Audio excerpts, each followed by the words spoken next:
Hi, I'm Ben Janoka. I'm Dan Davis. I'm Brett Taylor. And I'm Shannon Riley. We are the co-ops at NCCTV, and this is Creative County Coverage. And to give you some insight about what's going on right now, we're students from Wilmington University, and our school has teamed us up with Newcastle County to give you this brand new show from NCCTV. You may have seen some of our past work, from Sleeping Under the Stars to the Ellesmere Christmas Parade. We've had a great time covering events here in Newcastle County, and we're really excited to bring you this new program.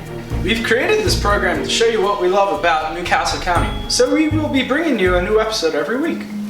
And to kick things off, it's February, so we're going to be covering Black History Month. Is that right, Shannon? Yeah, we think it's important for people to know about Black History Month and the county events that celebrate it. So we're going to start the show off at the Kirkwood Library with Dan and a presentation about African song and dance. Wait, me? Yeah, you! All right, well, co-op team assemble.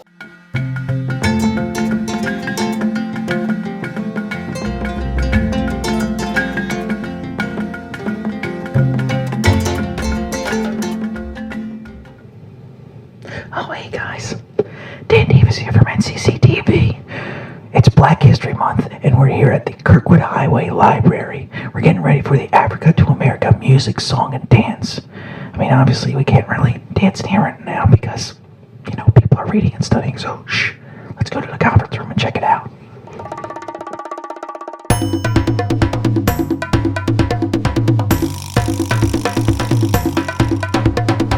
We're very happy to have Mr. Kamal Long here with us. He is very, very well known in our Delaware area here for about 45 years, almost 50 years. He has been very active as not just a musical performer, but also as an educator, as a community organizer and activist, and involved in all sorts of cultural and educational courses to bring awareness of African culture and African American culture and history to the general public. And with that, I would like to introduce to you Mr. Kamal Long.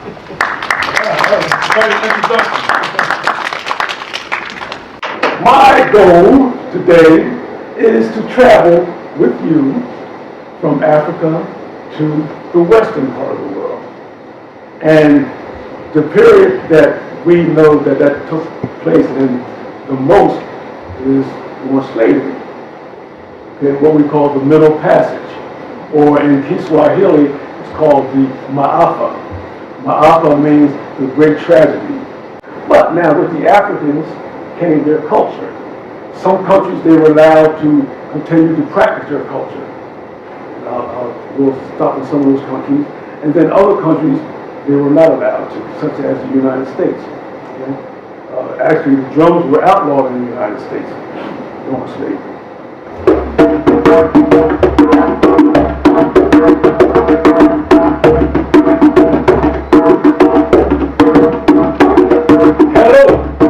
Hello, wherever you go, hello. Everywhere you go around the world, there's a hello, wherever you go, hello. Nigeria speaks Yoruba, hello is left and late. Nigeria speaks Yoruba, hello is left and late. This is a djembe. Okay, hollowed out tree, log, tree stump. The skin on here is goat skin. Goat skin is a thin skin, and it's good for smaller drums. When I speak of drums being good for communication or communicators, this drum is unique because it has the ability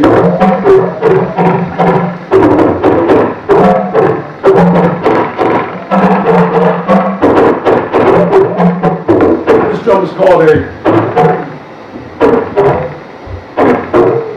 in Nigeria. Dum dum. We call it over here a talking drum. So when you hear African people talk, as well as others, it's more melodic. Okay, instead of it being like this, it's more this kind of speech pattern. For example, for the Yoruba people, when they say thank you, they say Oshe, Oshe. But now when they say thank you very much, they say Oshe, Oshe. So you have that little, like almost like singing. there's a culture in Africa that there's no separate word for music. We say music, but they have no word for it because it's part of life. Music is part of life. Okay? That's kind of something when you think about it. So, music, very powerful medium, communicator. We're able to trace history just by music, instruments, song, dance, and telling stories. Thank you. I hope you've had a good time. Enjoy it.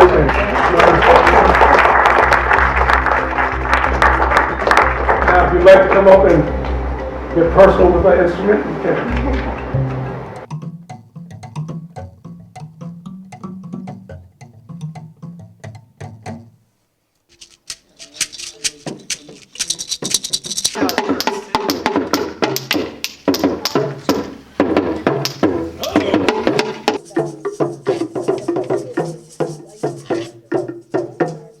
All right, so we just finished the show, and I'm here with.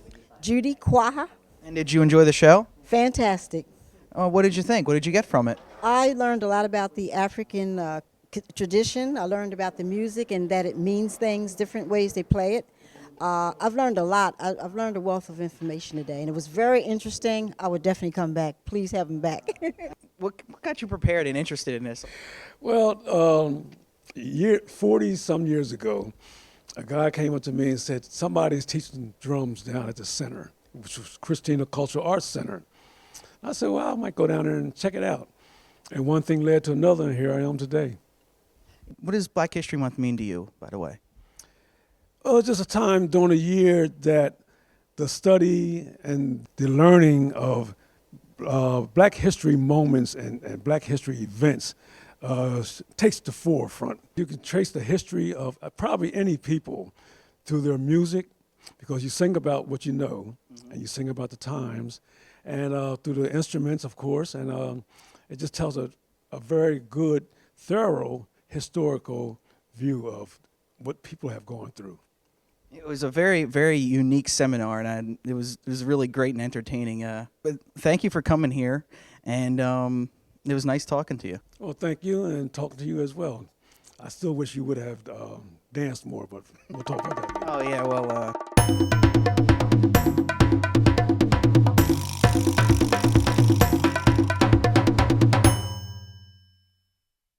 Hello, everybody. This next segment is going to be about African American power couples. And where is it then? It's at the Kirkwood Library, Brett. All right, let's go check it out.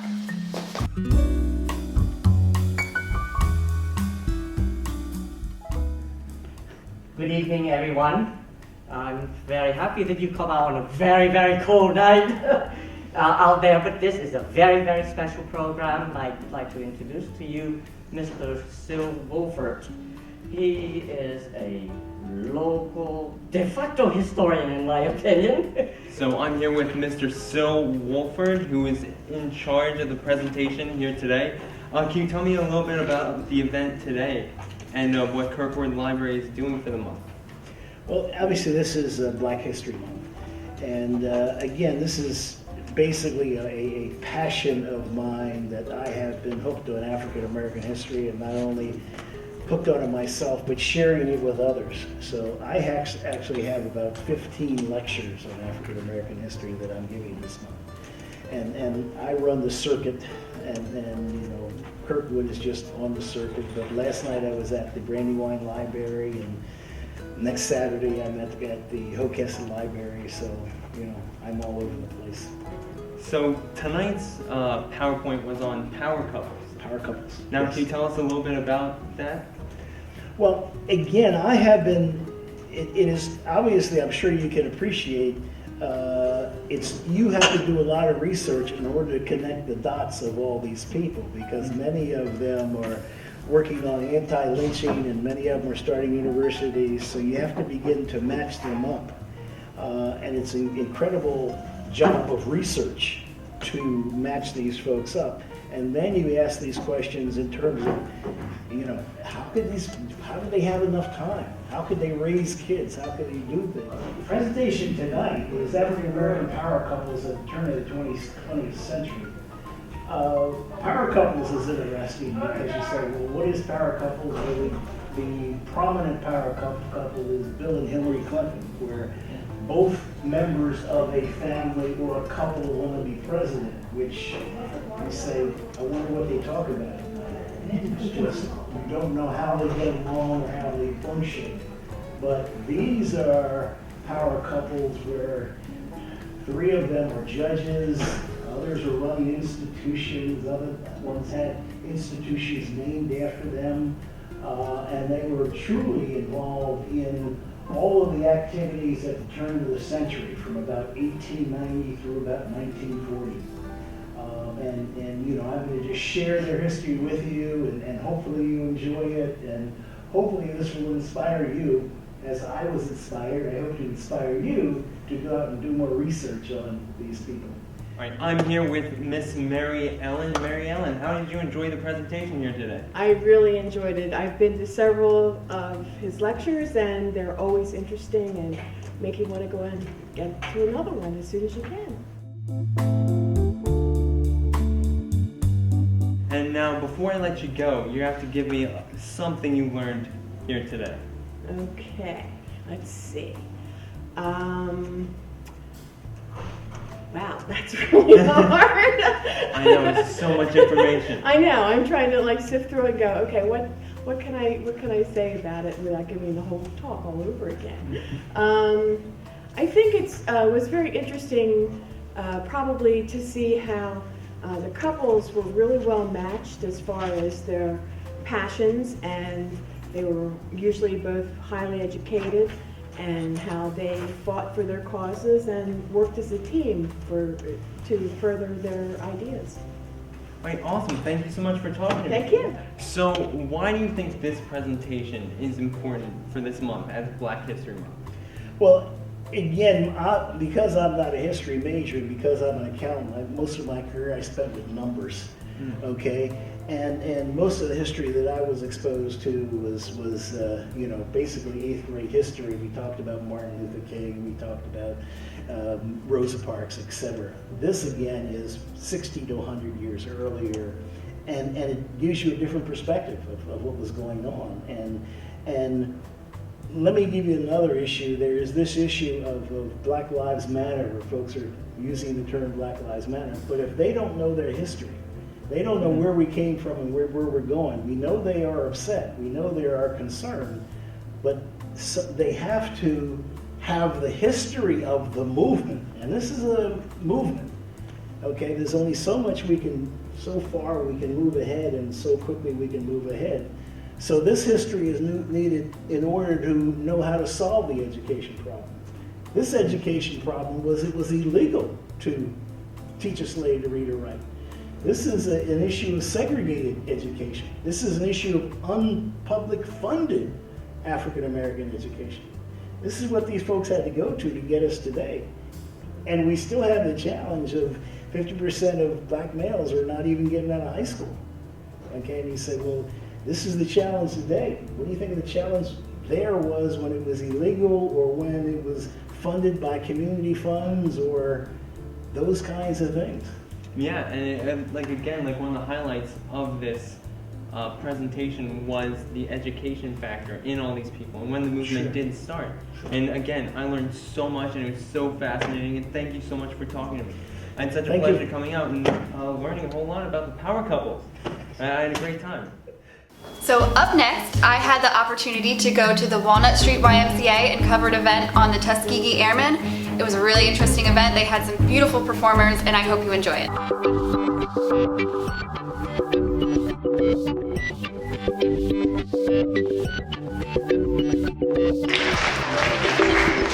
Now we're honored today to have our County Council President, the Reverend Dr. Christopher Bullock, here to offer a prayer. And before I bring him to the microphone, I'd like to say that he made history for Black America in 2012 when he became the first elected County Council President for the United States. And in this country, God, Black Americans have played a pivotal role in so many aspects of our society. So today, here in this place, this sacred ground, at this sacred ceremony, we pause to celebrate the many contributions of men and women who fought the good fight, who paved the way, who inspire us even today. Inspire us, oh God, through their testimony. Inspire us today through their work. We thank you for the Tuskegee Airmen. Yes. And those who are present today to represent that great unit. We thank you that so many of them still walk the earth. And one walked in today at the YMCA. Yes. And we look forward to hearing from him. Now therefore, I, Thomas B. Gordon, County Executive of Newcastle County, by virtue of the history, by the virtue of the authority vested in me, do hereby proclaim this month, February, as Black History Month in Newcastle County. And I encourage all Newcastle County residents to join me in celebrating the collective ingenuity, creativity, culture, and traditions of African Americans, and commit ourselves to raising the awareness and appreciation of Black History Month by participating in events honoring the contributions of African Americans. As I look across the room here, it's great to see so many people out on the first Saturday of February, Black History Month. Right. But more important than that, I see the young people out.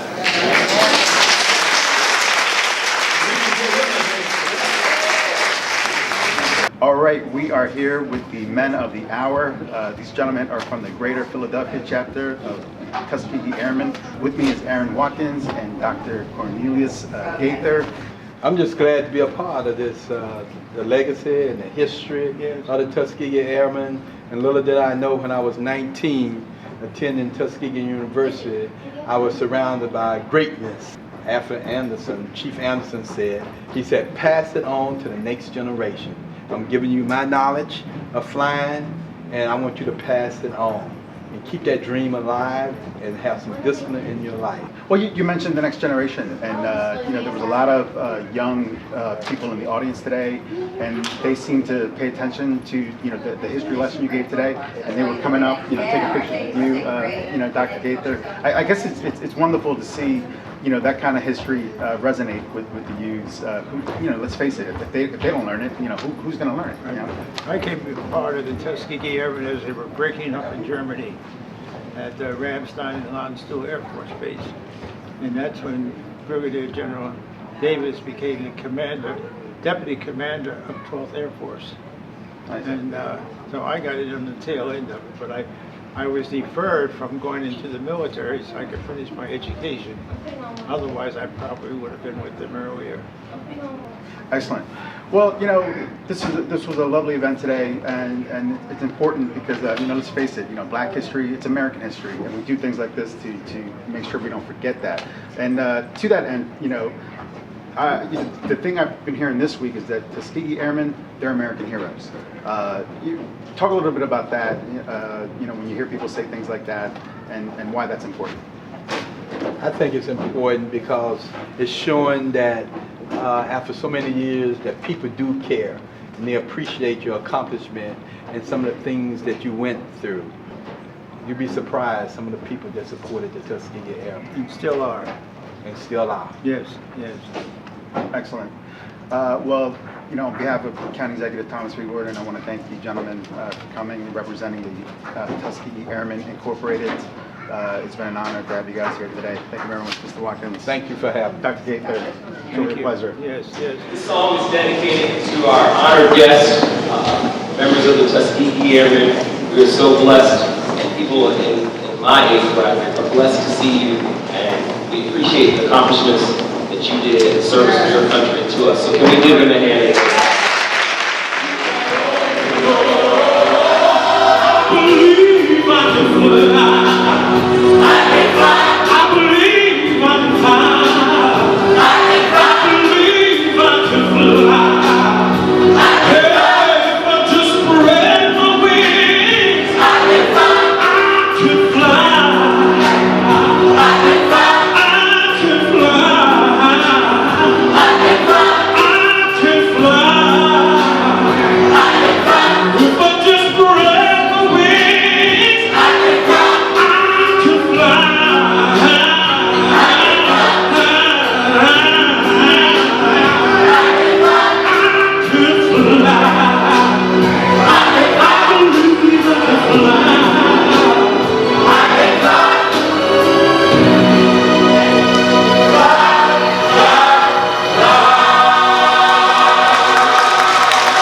story. That it was. It was.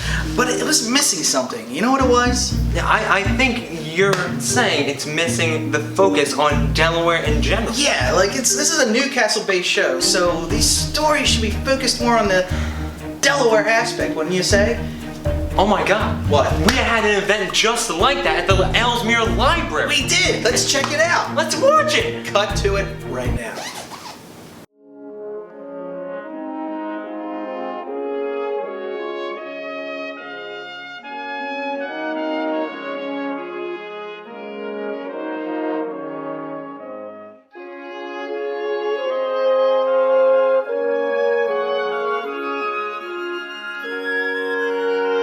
Jim Newton, Professor Emeritus of the University of Delaware.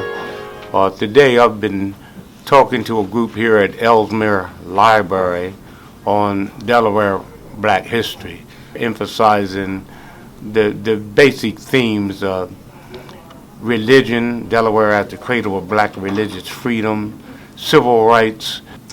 When people come from other places, they don't know anything about Delaware. It's the old Delaware kind of attitude. So I just took it upon myself to go talk with people and find out what does Delaware Black history entail. So I do Delaware Black history past and present. Delaware is always viewed as the state that started the nation. Ratifying the early Constitution is very significant, because I'm awful concerned about the importance of and significance of Black history movement. I'm a real fan of Carter G. Woodson, the father of Black history, who started Black History Month in 1926. It's Negro History Week, then Black History Week, and during the bicentennial year, the Association for the Study of Afro-American Life and History had its name changed to Black History Month. Woodson was the only black person with a PhD of which both of his parents were slaves. I believe, if I interpret it, I'm only interpreting my way, is that Woodson believed that one of the important elements in Black History Month was that neither blacks nor whites had the real significance of black importance in American society. Woodson believed that it would not only aid and assist in interracial relations, but that it was important that Black history can easily serve as a catalyst, as a kicking off point for the rest of the year. There's been arguments that it's only 1 month, it doesn't this, it doesn't that. But I truly believe that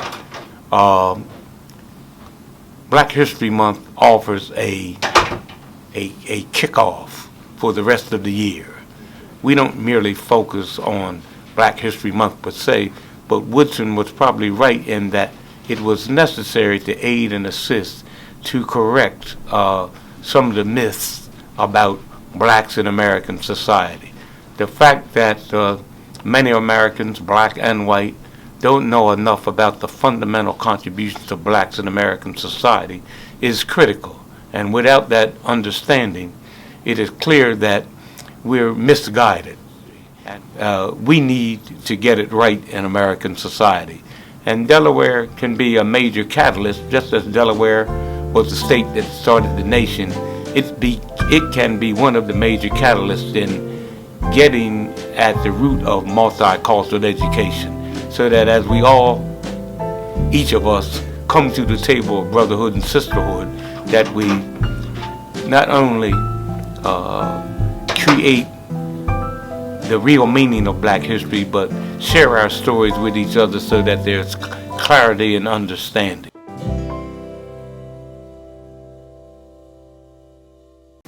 So, did you guys have fun? Yeah, I had a lot of fun. I learned a lot. Yeah. I know, I definitely had a lot of fun and I learned a lot this week, and I wanted to thank you for joining us for Creative County Coverage, and I hope you'll join us again next week.